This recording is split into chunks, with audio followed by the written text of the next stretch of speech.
Hello दोस्तों, स्वागत है आपका जीवनी आयुर्वेदा में। मैं डॉक्टर आकाश सिंह तोमर, बीएमएस आयुर्वेदिक चिकित्सक। मैं आपको आज बताने जा रहा हूँ कि जो आजकल आम बीमारी हो गई है, जो पहले किसी किसी को हुआ करती थी, वो आज की दौर में सभी को हो रही है, जिसको हम बोलेंगे आधे सिर का दर्द, और इसी को हम माइग्रेन के नाम से भी जानते हैं। इस बीमारी में क्या होता है कि हमारा जो सर दर्द है वो कुछ कुछ दिनों के अंतराल से इतना सीवियर होता है कि जो पेशेंट है उसको लाइट की रोशनी से भी नफरत होती है, उसको एक अंधेरा कमरा चाहिए होता है, उसको वोमिटिंग आती है, चक्कर आते हैं, बहुत सर में एक सीवियर दर्द होता है। ऐसा लगता है कि आधा सर बिल्कुल फटा जा रहा हो, सुई के चुभने जैसी पीड़ा होती है। ये रोग दोस्तों, इसका कारण आप जान लीजिए क्यों होता है। एक इसका कारण, जो मेन कारण है, वो है स्ट्रेस। मतलब आज का देखें, आज के दौर में लोगों को, मानव को चिंता इतनी है, स्ट्रेस इतना है, जिसकी वजह से ये दर्द स्टार्ट हो सकता है। आपको भी हो सकता है अगर आप स्ट्रेस ज़्यादा ले रहे हैं तो।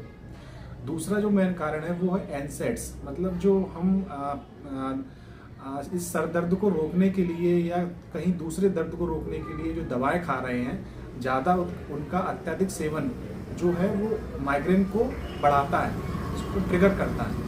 तो हम ज़्यादा अत्यधिक पेन किलर खाने से बचें, ज़्यादा स्ट्रेस ना लें। और इसका जो तीसरा जो मेन कॉज है उसका है सर्वाइकल।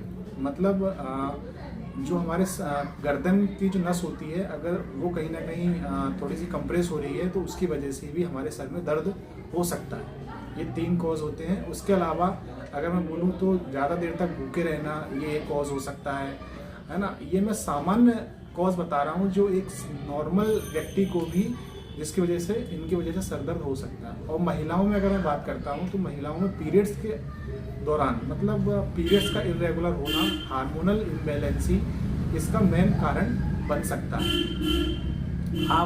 अब मैं आपको बताता हूँ कि आप इनसे कैसे बच सकते हैं। सबसे पहले आप दिन में कई बार पानी पीजिए, और अच्छे से पानी पीजिए, जिससे क्या होगा, आपकी बॉडी हाइड्रेट रहेगी, आपके इलेक्ट्रोलाइट बैलेंस रहेंगे, और आपका सर दर्द जो है उसमें राहत हो सकती है। दूसरी चीज़ जो है वो मैं आपको बताता हूँ कि आप खाली पेट ना रहें। मतलब जैसे आप कॉलेज जा रहे हैं या फिर टीचर हैं आप, तो आप सुबह का नाश्ता, ब्रेकफास्ट लेके ही जाएं।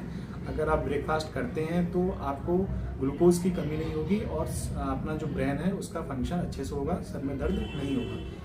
अगर होगा भी तो उसका जो सीवियरिटी है वो धीरे धीरे कम होती चली जाएगी। तीसरी अगर मैं बात करता हूँ तो एनसेड्स का ज़्यादा यूज़ ना करें। दर्द जो है वो हमें ये बताता है कि अभी हम ठीक हो सकते हैं, और आप ज़्यादा मात्रा में पेन किलर लेके अपने सर दर्द को और अपनी बॉडी को उसको साइड इफेक्ट में ना डालें और उनसे बचें, है ना। सर दर्द का जो मेन रीज़न है वो स्ट्रेस है, सर्वाइकल है, ज़्यादा खाली पेट रहना है, और एनसेड्स का ज़्यादा यूज़ करना, ये भी सर दर्द का कारण है। और भी है, जैसे कोई मास का होना, कोई ट्यूमर का होना, या फिर ट्रॉमा होना, ये एक अलग चीज़ें हैं।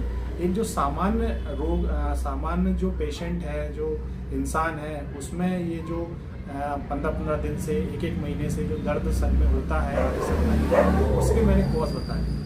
तो अगर आप आयुर्वेद के अकॉर्डिंग अपनी जो ऋतुचर्या है, दिनचर्या है, उसको अगर कर लेते हो तो आपको कहीं ना कहीं सभी जो रोग हैं, चाहे वो माइग्रेन हो या फिर आपका पाचन समस्या हो, धीरे धीरे करके उसका ड्यूरेशन कम हो जाएगा, और आप जो है निरोगी अवस्था में पहुंच सकते हैं। तो आपको ये करना चाहिए। आयुर्वेद जो है वो जो बीमारी है उसके रूट कॉज को ध्यान देता है, उसको क्योर करता है, ना कि कंट्रोल, है ना। अपन बीमारी को, अगर कॉज को ध्यान देंगे तो उसका ठीक होना ज़्यादा आसान होता है। अगर सिम्टोमेटिक रिलीफ देंगे तो, अगर स्ट्रेस हो रहा है, अगर स्ट्रेस को हम कम नहीं करेंगे तो सर का दर्द बंद नहीं होगा। अगर आप कितनी भी मेडिसिन ले लो, सर का दर्द बार बार बना रहेगा। अगर आप भूखे पेट रहते हैं तो भी आपका सर का दर्द बना रहेगा, जब तक आप भूखे पेट रहना बंद नहीं करते। तो ये मेरी सलाह है, जिसको भी सर में दर्द हो, अच्छा भरपेट खाना खाए, और अच्छे से पानी पिए, और एनसेड्स लेने से ज़्यादातर बचें, और धूप की रोशनी से बचें।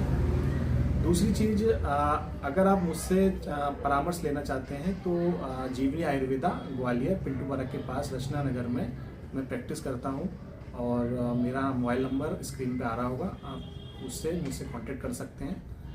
धन्यवाद।